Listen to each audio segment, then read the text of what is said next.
Today's subject is the history of painting, understandable and describable in terms of stage theory. In the first moment, one could assume that the history of painting is a history separated from stage development, as I have described them, pertaining to the history of morals, politics, law, and other subjects. But even in the 19th century,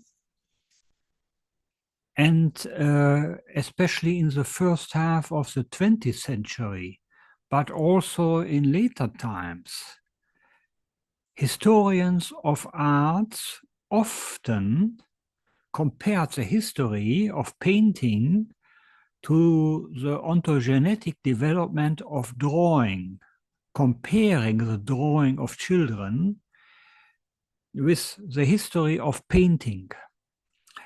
On the first moment, one is liable to think that this idea must be in the wrong. But there are a lot of psychologists who deal with the painting of children, who themselves have hinted at the parallels to the history of painting. And at first I show you some of the writings about the subject and my own publications.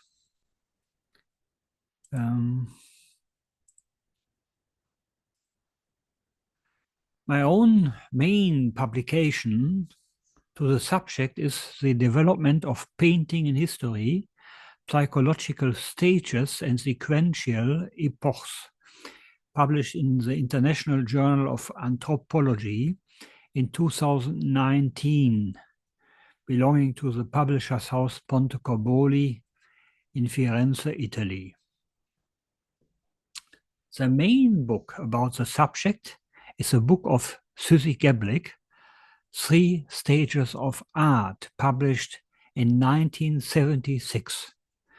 According to my knowledge, this is the only monograph who applied Piagetian stage theory to the history of the fine arts. There may be some other monographs pertaining to the subject, but I have my doubts. I think it is possible that this monograph is a single one in literature to have applied Piagetian theory to the history of painting. The book Frühformen des Erkennens, Aspektive im alten Ägypten, by the well-known Egyptologist Emma Brunner-Traut. There is a long chapter in the book that applies also Piagetian stage theory to the painting of the ancient Egyptians. You see, there is research that has applied developmental psychology to the understanding of the history of painting. The idea is that children draw initially concerning to the stage of intellectual realism. Intellectual realism is a definition brought by the psychologist Lequeux. Lequeux, in his book Le Dessin Enfantin of 1927, there is also an English publication, The Children's Drawings. in several editions obtainable. In his book, Le dessin enfantin, Lecuyer discriminates two stages in children's drawings. The first stage, lasting to the 9th year of life, is called by him intellectual realism. And from the 9th year onwards, the second stage appears, named visual realism. Intellectual realism means that the children know, draw from an object or paint from an object that what they know about the object. Not what is seeable and viewable from a certain point of view where the drawer is drawing the picture. The children paint what they know. They paint objects inside bodies or objects behind bodies that you couldn't see from a certain point of view. But as they are drawing and painting all what they know from an object, they paint from an absolute perspective or from no perspective at all. They know, they write, none. They paint and they draw objects from all parts and all sides. That means they even draw or paint things inside of bodies. For example, what people have eaten. And they paint according to the relevance of objects they assign. For example, important objects, important persons are drawn or painted big. Unimportant objects and persons are painted small.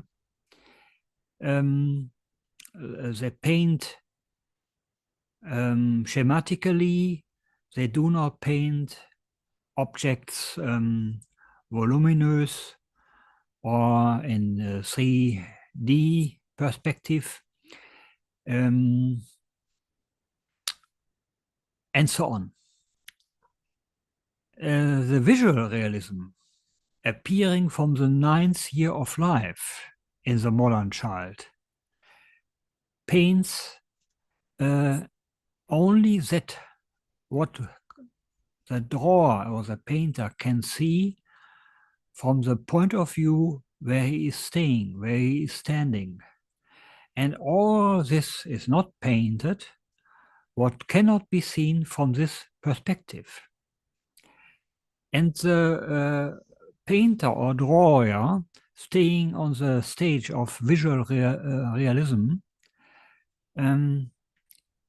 paints according to Euclidean relations and dimensions. The distances are correct, the sizes are correct.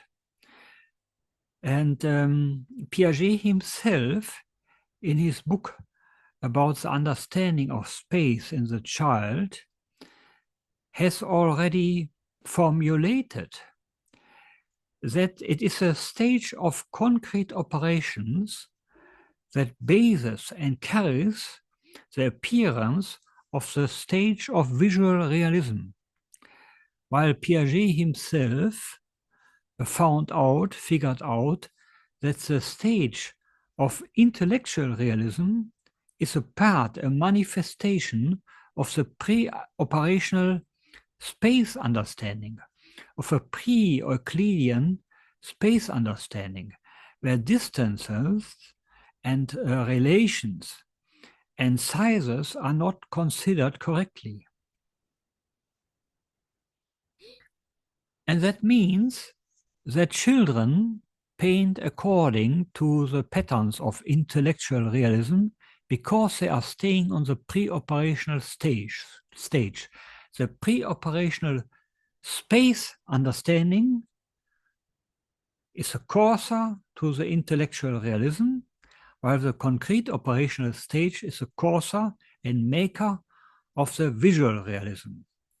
And that has already Piaget formulated in his great book about the understanding of space in the child. And Susie Geblich and Emma Brunner-Traut showed that the intellectual realism, the preoperational space understanding, carries and bases the ancient space understanding. Look here at the picture. It is painted in a 3D dimension because the elephant is painted or drawn small, while the antelope is painted big, with the same size as the spear, the man with the spear. And you see also the lines, that the lines, the different lines from in the horizontal perspective mark distances. Therefore, it is a typical 3D picture. But when you show this picture or this drawing to archaic people, you will find that they are unable to recognize the 3D perspective in the picture. It was Hudson who carried out experiments and surveys among archaic people, for example, among Black African tribes during 1960 and later on. In an article published 1960, he presented his results showing that archaic people from Black Africa weren't able to recognize the 3D character of the picture, maintaining that the spear man, the man with the spear, would thrust the spear into the elephant, and that the elephant is an animal that is close to the man and not the antelope.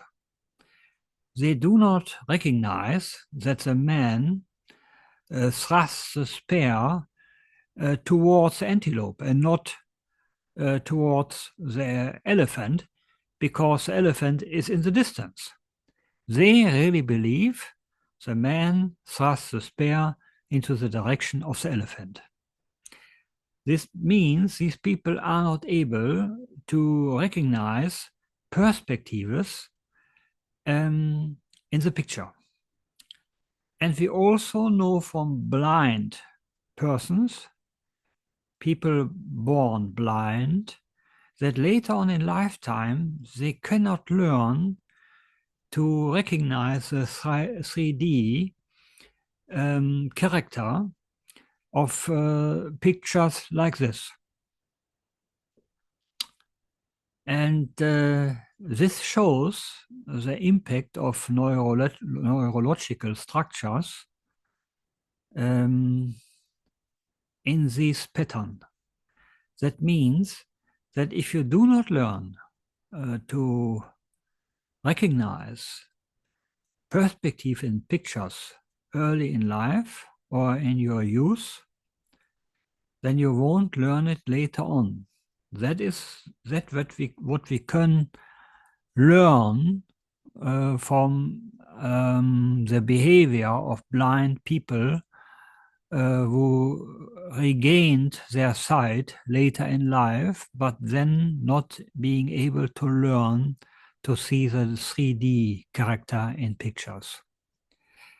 And this is insofar astonishing and interesting as we must assume, we must provide that the inability of ancient painters to paint three-dimensionally results from this inability the experiments of Hudson have revealed. Here we see a second picture painted by a child aged 8 years. It shows a holy saint painted bigger than the trees and the animals and even the sky. And this is typical for children's drawings as they paint according to the relevance and importance they assign to different objects. As the saint is regarded in the mind of the child as a relevant and prominent person, Christa painted Christophorus big and enormous. And that is typical for children when staying on the preoperational stage or when being liable to the stage of intellectual realism. And this typical pattern in children's drawings is also to find in ancient painting. Here you see an ancient Egyptian painting with the same character, with the same trait. The painter has painted the pharaoh very big, while he paints his wife small and the servant still smaller. It is the same trait we saw in the painting of Christa. The same pattern. And this is not a single and unique picture because it represents all kinds of paintings you find in ancient Egypt over the millennia. And you find the same pattern in medieval European painting or in Asian painting, the paintings of India, Japan, or China up to the 18th century. The whole pre-modern world painted this way up to the Renaissance era. The Renaissance era, according to Susie Gablick, was the first epoch in art history who surmounted this form of intellectual realism. Beforehand, in ancient Oriental and medieval paintings all over the world, the painters painted this way. That is the result of Emma Brunner-Traut. That is the result of Susie Gablick in her book, 3 Stages of Art. Here you find the same pattern. Here you find a lot of elements pertaining to the stage of intellectual realism. The prominent persons are painted big. The wife are painted small. The servants are also painted small. At first hand, you would believe that the 3 persons painted small in the background are painted small because they are in a background. But on a second view, you see that this explanation is in the wrong. Because the 2 wives, on their knees with their hands at the legs of the big man, are painted in the same row as the 2 big hunters. And therefore they are not painted because they are in the background. They are painted small because they are unimportant. And therefore we must provide that the 3 persons who appear to us as if they were in the background are only painted small because they are unimportant. And you see also some more elements of the intellectual realism and some more patterns pertaining to children's drawings. it is painted what one knows from an object and not that what is seeable from a certain point of view, because the fish in the wave are also painted. And this would not be possible if you would use a special given point of view. From that the picture unfolds, because here the painter paints a fish in the wave, and so he takes a submarine perspective and surface perspective at the same time, what is not possible usually. And you also see the bodies are not painted 3D and voluminous. They are painted schematically in a two-dimensional form.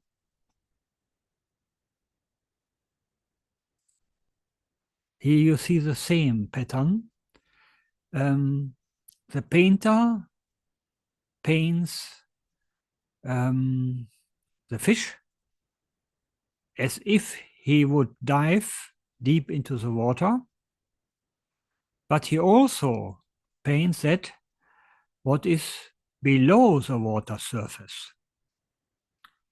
And he does not paint the sail from a realistic perspective, because if you would take a sail this way, the boat would capsize when a wind would come from the wrong direction. And the sailors are also painted two-dimensionally in a schematic way, in a way children use to draw or to paint humans. This is not a sophisticated way of painting humans. And you see also that the painter has painted the picture by painting only a place, but not a space. The ship is positioned in a place, but not in a space. And that is typical for children's drawings up to their 9th year. They paint spaces, they paint places, but not objects in a space. And here you see a drawing from a girl aged 8 years. And you see that here the humans are laying on the floor. They are painted as if they would lay on the floor. But of course, the child wanted to paint the humans in a staying position. And look at the trees. You see that the trees are painted in a non-Euclidean way. The dimensions are not correct. The distances are not correct. The sizes are not correct. And here you see an ancient Egyptian painting with the same pattern. The sizes are not correct, the distances are not correct, and the trees are painted the same way as a child aged 8 years had painted the trees. You see the resemblance, the strong resemblance, so seeing that here the adult painter, as we can assume, has much more sophisticated techniques than the child aged years. But the fundamental patterns are alike in a very strong way. And here you see the drawing of a bed.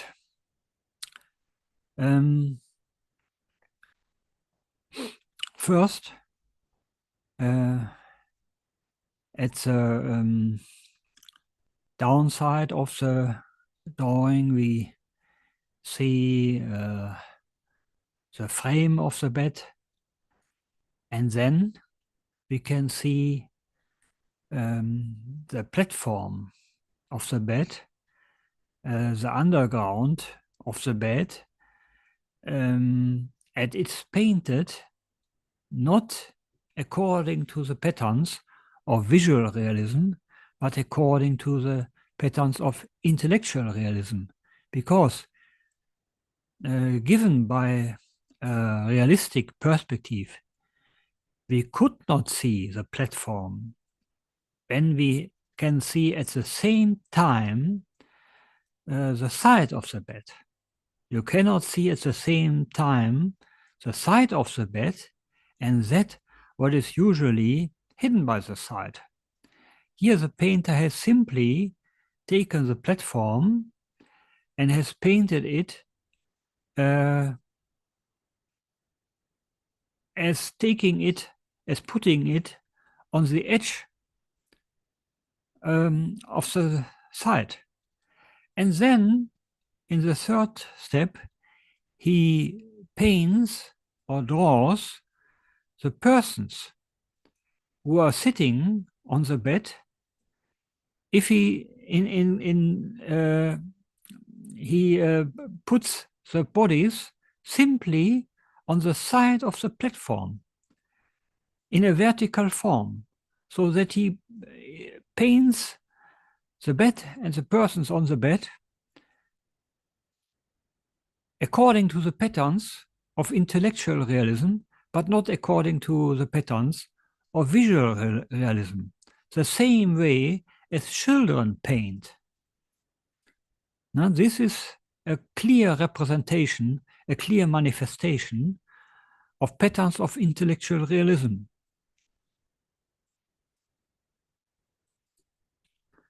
Now, here you see the same pattern painted or drawn by Simone, a girl aged 7 years. She paints the horse or the monkey, the donkey, from the side. And the carriage he draws from no perspective at all. First, one could assume that she paints the carriage from a vertical position, from a bird perspective. But the wheels are painted in a strange manner.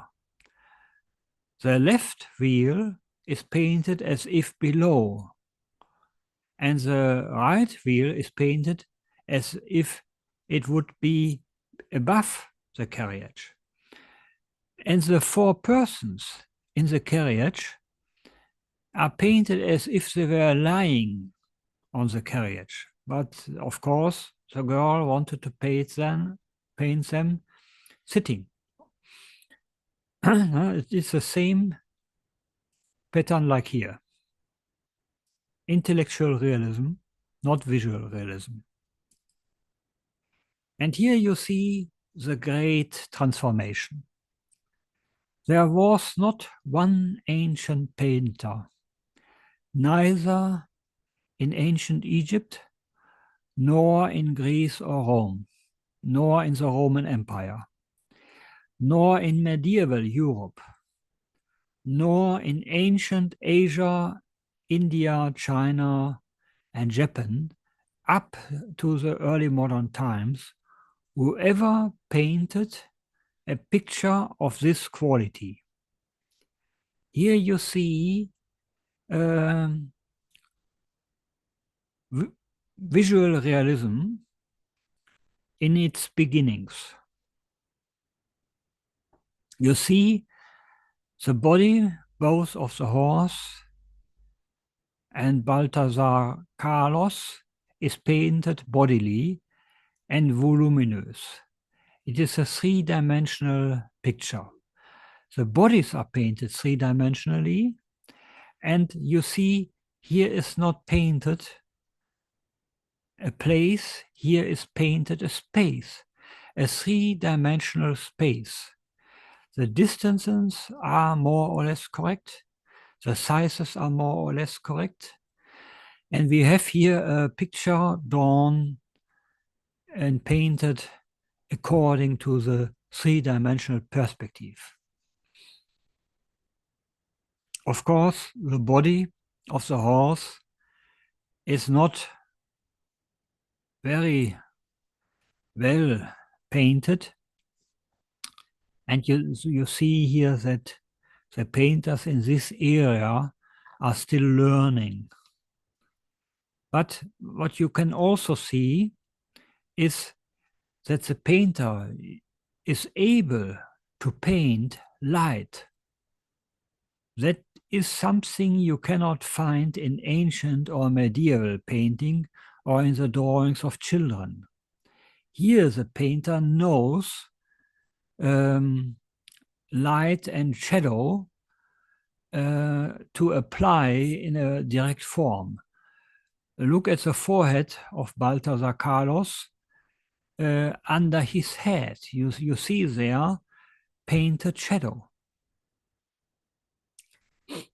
To repeat, this form of painting, what appears to us as usual, as common, as normal, as given as a matter of fact, is something we cannot find in ancient Egyptian arts or in ancient and medieval European or Asian painting. This is Renaissance painting or post-Renaissance painting, and you find this kind of painting first only in Renaissance Europe or post-Renaissance Europe and nowhere else. And this is here Euclidean space understanding, and that means this kind of visual realism can only appear when the concrete operational understanding is developed. And this build is painted of Anker in 1879, Children at Breakfast. You see here a further, an additional revolution. This painting is as good as if it were a photograph. The imitation of reality is here sophisticated and elaborated and well developed in a way no painter of ancient or medieval times would have been able to paint such a brilliant object. There was not any painter in ancient Greece or Rome who could have painted such a picture, who had really and actually painted such a picture. You do not find such a painter in ancient or medieval Asia. And you see that the 19th century came very close to an imitation of reality that is hardly separable from the imitation given by photos. This picture is of Rembrandt, Woman in Bed. You see here are painted shadow and light. But I come back to this picture because you can here also see that he is not painted a place, he is painted a space. And you see that the painter only paints that. What is viewable from the point of view, from the eyes, the painter stays. There where the painter stays, unfolds the perspective, and he does not paint only a single object or a single part that is not viewable from the point of view he takes. And that is the main characteristic of visual realism. And it was Ernst Gombrich who said that there was not one ancient painter who ever draw a painting, a picture, to paint only that what is viewable from a certain standpoint. And here you see it realized. Nothing is painted what would not be viewable from this given standpoint. And here you see another characteristic from Renaissance painting, namely the 3D perspective. That means the painters and drawers are using foreshortenings and diminutions. And these diminutions are correctly considered and computed, expressing the distances. The distances and the distances are correctly computed according to the foreshortenings and the diminutions. You will not find such a drawing in ancient or medieval arts or in Asian art up to the 18th century.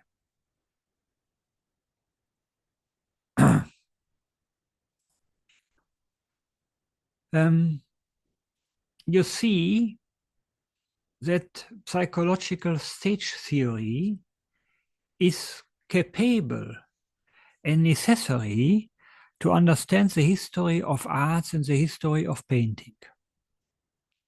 You see that the abilities of ancient and medieval painters were limited to the preoperational stage, were limited to a pre-Euclidean understanding of space. And you see that there was a revolution coming into being in the Renaissance, in Europe's 14th century, and that the later development of painting increases its abilities to imitate reality. And that is a kind of cognitive maturation. Psychological stage advancement is a causa to this evolution of arts and painting in early modern Europe. Development that takes place between the 14th and the 19th century. And when we want to answer to the question, why the ancient painters weren't able to develop at least the concrete operational understanding of space, even when they were not able to develop the concrete operational understanding of other forms and patterns of world understanding, for example, logic, physics, social affairs, law, religious phenomena. We should assume that at least pertaining to the understanding of space, they should develop the concrete operational understanding of space as they learned painting techniques from their boyhood onwards. When you learn painting from your boyhood onwards, we should expect that they develop the concrete operational understanding of space, that is the Euclidean understanding of space, that is a painting according to the patterns of visual realism. Why was this not possible when we consider that there were famous schools of art in ancient Egypt or in ancient Greece or in ancient Asia, where the painters learned by masters from their boyhood onwards the art of painting. Why weren't they able to develop the concrete operational understanding of space? This is an absolutely strange and absolutely remarkable phenomenon, hardly to explain. What I can tell is that obviously the culture must have developed the concrete operational understanding more or less generally to let the concrete operational understanding of space appear. It is obviously not possible to arouse the concrete operational understanding of space, that means the visual realism, when you only learn painting techniques. If you stay on the pre-operational stage, generally, then you will not be able to use solely painting techniques to arouse the concrete operational space understanding. That seems to be the result of the examination of these phenomena. Of course, it is absolutely remarkable, as we could not discern this phenomenon a priori, directing it from the general knowledge given by developmental psychology. Only the study of these concrete phenomena shows that this explanation has the highest probability, because we otherwise could assume that the learning of painting and drawing techniques early in childhood should be sufficient to arouse concrete operational space understandings and the patterns of visual realism. And you see how remarkable and how astonishing it is that there was not a single school of painting in ancient or medieval times whoever created a painter of a quality of Rembrandt or Vermeer, whoever painted a picture like Van Gogh or Dürer. It is remarkable and absolutely astonishing because there were so many historical epochs, so many ancient and medieval cultures, hundreds of painting schools disseminated and spread all over the world. And there was not one school who made an exception, who created a single Rembrandt. That is absolutely astonishing, and it shows the role of the closed developmental window penetrating and pervading the ancient and medieval world. And it shows the evolution of culture, the evolution of mind taking place in Europe in the early modern period. One could add something more. It seems to be that the evolution of painting was one of the first steps the Europeans went when they started to develop the higher stages. The evolution of painting took place before the rise of sciences, before the rise of the new philosophy of Descartes, before the age of enlightenment and so on, before the evolution of classic music. So The evolution of painting was a kind of predecessor of the European supremacy as it unfolded in the later centuries. And it shows that the Renaissance in Italy was more than a Renaissance, because the ancient Romans weren't able to create such pictures and paintings. And therefore, the Italian Renaissance was not simply a Renaissance, it was a pre-runner of the European ascendancy as it came into being in the centuries to come.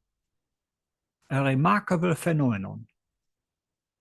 And so we can say that it's absolutely necessary to describe the history of arts in terms of the structural genetic theory program.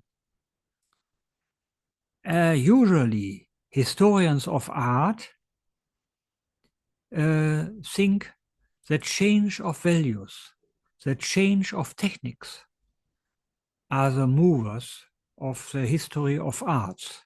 They usually think that it's a question of learning techniques or a question of styles that cause the history of painting. But now we can see that the stage theory, the psychological stage theory, and that means the structural genetic theory program I have developed over the past 4 decades, is the sole theory to explain the history of painting.